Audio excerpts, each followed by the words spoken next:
A real challenge for every master data management system is change control.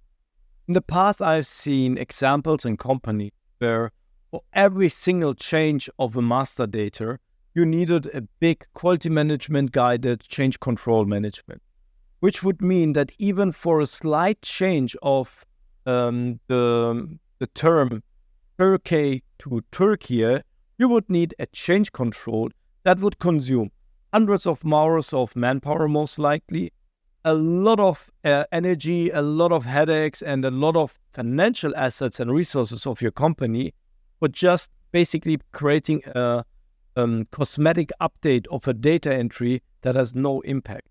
On the other side, of course, I have seen companies also who basically would do nothing and they would change a master data and it would cause havoc and craziness and chaos afterwards.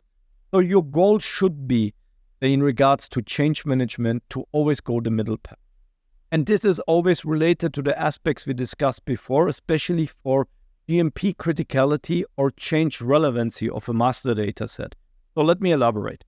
If you know that your master data set has impact on GMP aspect, for example, a laboratory analytical method with a fixed specification receives an update, of course, this update of this, let's say, specification and analytical method needs some kind of master change control to update the master data set, to update the specifications, because the specification updates or analytical method update can have an impact on the registration of the product in the market, on the certificate of analysis and what should be included on the certificate of analysis, and so on. At the same time, sometimes you have data and master data entries that trigger a functionality. For example, again, our example for incident management.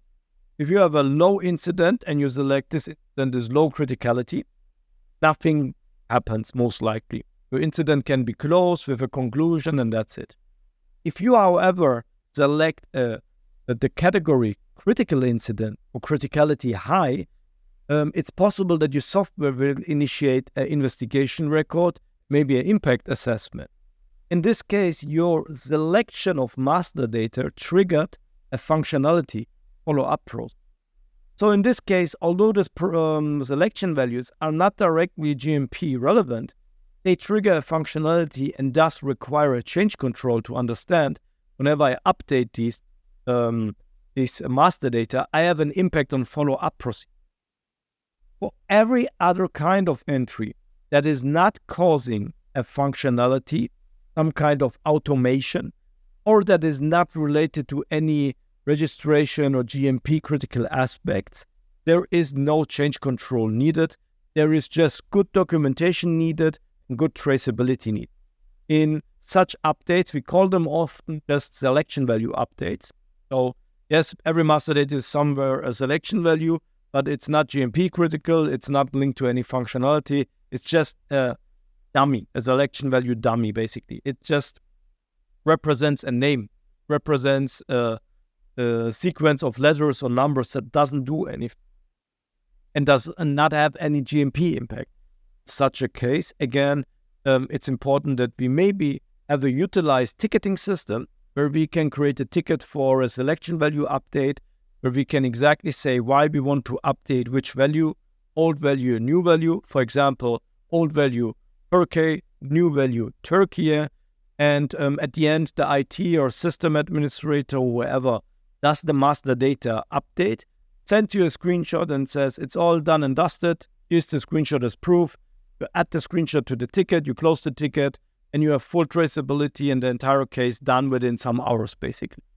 Imagine needing to create a change control just to manage the change from Turkey to Turkey, just basically the sequence of letters. You would go crazy, your company would lose a lot of efficiency, and you will sooner or later lose operational abilities because you're change controlling yourself to death. So don't do not enough. So don't do the least amount. However, don't do too much. Find your midway. Find your midway where you have clear rules in your company. When does something need to have some kind of change control to document and analyze the effects of a master data update?